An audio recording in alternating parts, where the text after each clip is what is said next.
Hello, I'm back with more things to say. Today, I would really like to talk about things that I do daily that I swear I will never go back on. Like, I will forever be doing these things. These things have made my life so much less stressful. I've been so much more grounded.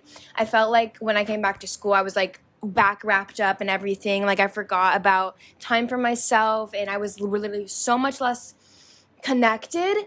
And I want to share what I started doing and what I've been keeping up with to help me have a more grounded day throughout the entire day. So basically, your life doesn't have to be stressful, even if you have a chaotic schedule, always working, always studying, always doing everything. You feel like your life is go, go, go. Or maybe your life's not go, go, go, but you're still stressed, and that's okay. But you deserve to know these things so you can be more at peace. So starting right now with number 1 is starting my day right. And you're probably like, ew, I've heard this. This isn't new. Listen how simple it can be. It doesn't have to be go for a run, go do your yoga, go do a meditation for 30 minutes. No, it doesn't have to be a whole shebang if you don't want it to. If you wake up and start your day by saying, today is the best day ever. Today is the best day ever. Wake up. Soon as you can think a thought, just today is the best day ever. Even if you don't believe it for the first few days, even if you never believe it, even if you don't really put that much intention into it, saying it. I remember doing this, years ago for a little bit, and I remember just feeling like that thought starting so extreme, like so positive, had like snowballed in my life into such beautiful things. And I've started doing this again recently where I like wake up and today is a really good day. Today is the most beautiful day. And feeling that and starting your day with that feeling, and how you know that. You know starting your day, how you start your day is so important to your life. You know that, so act like it. Start by saying something really good. Another thing I like to do when I wake up or in the morning before I start other things, and you know what gets me? The emails. I don't know what gets you. Maybe it's like TikTok or Instagram or something, but to me, I slip into my emails and I'm checking my emails. I'm like, why am I checking my emails at 5 a.m.? It can't wait. It can't wait until 7 a.m. Like, seriously? So I'm trying to take that habit out, but one of the first things I do in the morning is read a book that makes me feel like connected to my source. So like Adyashanti, Eckhart Tolle, Conversations with God. I can link these books if you're interested, but basically it could be anything that for you is connecting. Like do you want to go outside first thing in the morning? Maybe it's cold where you're at, so maybe that doesn't sound fun. But maybe you're Christian, you want to read the Bible, or maybe you are really close with your mom. So the first thing you do in the morning is you text your mom, I love you, or good morning. Find your thing and do that instead of whatever you're doing right now, which is probably not that great, and I'm guilty too. I need to turn off my emails app in the morning. But anyway, also, you know why meditation is so highly recommended? Because it works. Because it does something. So if you're tired of hearing people telling you to meditate, maybe just try it. I'm not going to tell you go ahead and meditate every day for the rest of your life, or this isn't about meditation, but I do like to meditate in the mornings, and again, starts the rest of my day super well. Sometimes for like even just 10 minutes, even if it was like 10 minutes and I was super distracted, whatever, I still feel like that practice of awareness changes your day. Listen to me. Okay.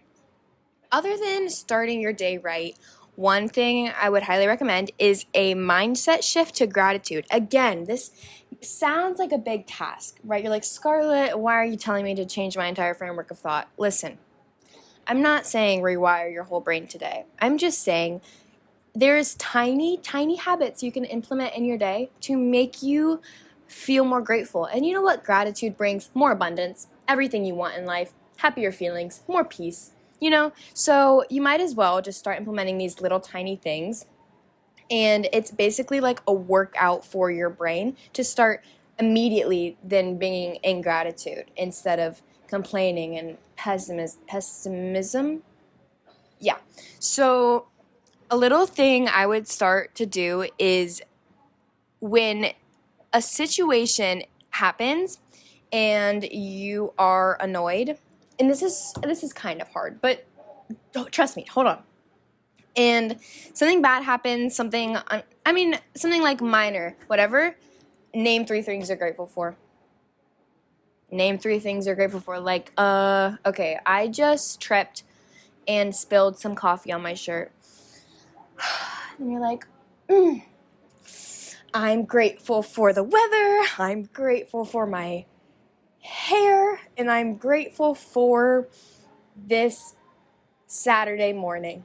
And even if those things are painful to say after you've just spilled coffee on your shirt, just say them. Just bring your mindset back to the good. Bring that light back into your viewpoint. Sometimes when something bad happens or something minor or anything, we can get so like tunnel vision. Like it's like, okay, everything's awful, everything sucks, blah, blah, blah, blah, blah. Yes, I understand that feeling. And sometimes everything does just suck for like a few minutes, you know? But also one easy way to just help you stay grounded, stay true to your highest self is I am grateful for my dog and chocolate chip cookies and the season spring. You know, just name some quick thing, and it's going to become easier and easier and easier and easier, and trust me, this will help you stay much more connected. Okay. And there's like a million other ways to practice gratitude. I mean, there was someone who had a gratitude rock, and I'm forgetting what book or whatever this is from, but someone had a gratitude rock, and every time they put it in or out of their pocket, every single time they touched the rock, they had to say the things they're grateful for. So like every day when they were getting dressed, they put out the rock, things they were grateful for. Like a physical reminder to practice gratitude. I do my gratitude also in journaling form. So if you want to do a daily journaling practice, there's some cute gratitude journals that very aesthetic if you want to fit that into your routine somehow. But even if you don't want to do any of those things and you don't want to have a physical thing, just whenever you feel minor inconvenience, okay, 3 things. Okay? Good practice, make you feel better, I promise. And if you're frustrated at first, it's okay. It gets a lot easier with practice. The next thing is how you talk to yourself matters so much. And I mentioned this a lot, I think, in my last video, which was about perfectionism and that inner critic in your voice. I mean, the inner critic in your head and how your relationship with yourself is. If you want your day to be more fluid and easy and kind to you, be kind to yourself. Obviously, if you spend the day with your best friend, you're probably pretty happy, right? If you have a great best friend, you know what I mean? You're cheerful, you're loving, you feel happy, you're doing things you like, whatever. Okay, cheese warning. Be your best friend. Be your own best friend. I know, cheese, but listen. Like, you can transform your time alone and your daily minuscule tiny things that happen in your life just by being your own best friend. Getting ready in the morning, hype yourself up a little bit. If you're just at breakfast alone, keep yourself in good company. Don't be mean to yourself. How you talk to yourself and how you view yourself is so crucial to staying grounded in your brain. Like, if you go throughout your day and you're like, I suck, I can't do anything, why do I look ugly, I have no money, blah, blah, blah. You are just bringing those things into your life. In this video, again, I'm not going to get into the law of attraction or anything, but I want you to keep in mind how important positive self-talk is. And if you need, like, a reminder, put that on your home screen, like on your lock screen, like affirmations, like something to affirm who you are, or like affirmations on your wall, affirmations in your computer, on your home screen, affirmations, whatever.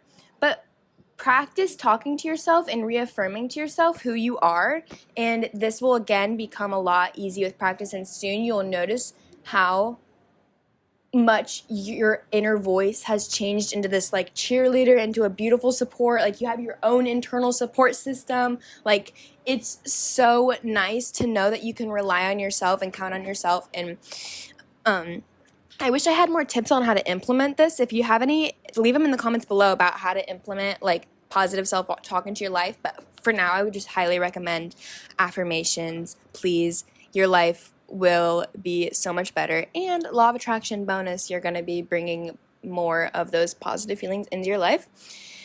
After this, okay, now, you have to take me seriously on this one. You do, because I never understood the power of this until this year. Sleep. Sleep. It's sleep. Yeah, I don't know. There is nothing that is so detrimental to my mood than a loss of even 2 hours of sleep. Like, I didn't even notice until I was paying a lot of attention to, okay, so I got 8 hours of sleep tonight and I felt like a boss all day. And then the other night I got 6 hours of sleep and I was moody, sensitive, and awful to be around. Like, don't be around me. And that was only 2 hours difference. Like, you know what I mean? Like, you think, okay, I got enough. Like, I slept from like 12 to 6 a.m. You probably didn't get enough. Like, I mean, I know everyone has their own needs for sleep, and somebody else's might be like 9 or 10 hours, like my mom, which is crazy, but that's perfectly fine. Like, whatever your needs are, know your needs, but please, for your whole day is so dependent on how much sleep you get. Why wouldn't you take that more seriously? Like, if you could change one thing about your routine and it changes the rest of your day, the way your brain is cognitively functioning, it affects your memory, it affects your hormones, it affects literally your whole body's processes. Like, I wrote some things down, but just about like learning ability, and you are going to retain the information you learned in school, or if you're not in school, you're probably in school if you're watching this, but you're going to retain that information so much more. And that's why, obviously, you've probably heard it's so bad to like cram and like pull an all-nighter for an exam, because you're not giving your time for your brain to work in that long-term storage, which happens in your deep sleep. So anyway, how to get enough sleep, Scarlett? Okay, you told me to get more sleep. How the heck do I do that? You're gonna hate me. So turn off your phone. And you're like, literally no. And yes, because as soon as you get in a habit of turning off your phone at a certain time, sleep comes so much easier. I like to read, so I'm pretty lucky, because if you don't like to read, you'd have to find another habit, and I'm not aware of any other habits, but I love to turn on an audiobook and just drift and think, and oh, it's so good. I listen to fiction at night, which is like usually romance, and it's just so nice. Oh, it's just I think it's a great way to end my day. But you know how stimulating your phone is? Like, even if you're just watching a video or something, there's colors, there's movement, there's so much. We were not meant to have that much stimulation before we go into sleep, which again is so important. Sleep is so important. So if you're disrupting that with your screen, and you know that, I feel like I'm not sharing like mind-blowing information, but I don't think anybody takes it serious enough. You need more sleep. Turn off your phone. Strategically plan your sleep. So one thing I started doing recently, which I really like, is I realized that Monday is so you obviously integrate this into your life, but I'm going to give you my example, is that I realized that on Mondays, I had my longest school day. So I am up at like 6 a.m. and I'm in school until like 7 p.m. So I started taking out my gym in the morning and putting in sleep in. And this has transformed my Mondays, because I'm giving myself that extra cushion to give my brain and my body the energy and vigor it needs to get through my Mondays. So just on Mondays, I let myself sleep in an extra hour. And I just think that's genius. So if you have a hard day, start planning that into your sleep schedule. It's okay to be flexible. It's okay to move yourself around that. Super important. Okay, take time in your day to slow down without your phone. Even if it's just for 30 seconds. Even if you're go, okay, so I just got off work and I've got to go home and blah, and then study and then blah, blah, blah. And just drop down, shush, and without your phone, take a few deep breaths, and you can come back to the present moment for 30 seconds. And if you plan this, you can start by planning it, because that's an easier way to build the habit, is like, okay, on every hour, or whatever you can do, whatever fits in your schedule, like on the hour, I'm going to take 3 deep breaths, okay? But eventually, now, I can just take 3 deep breaths whenever I feel myself not being, like, it'll be like, I'll hear my brain, and then I'll be like, oh, I'm doing that thing again, and I'll center myself. And this little tiny thing can affect your, like, what's that called? How well you do things. Motivation, like, it can affect your motivation, because if you're constantly draining yourself all day, and you don't take a single time to actually reset, you're going to run out of motivation. You're going to run out of productivity. Productivity was the word I was looking for. And another thing is that most people, when they're taking their break or whatever, it's like this. Again, you're not here. You're not here. Take a moment here in the world with, like, stop doing that. You're not helping yourself. Literally all suffering in the entire world is caused by not living in the present moment.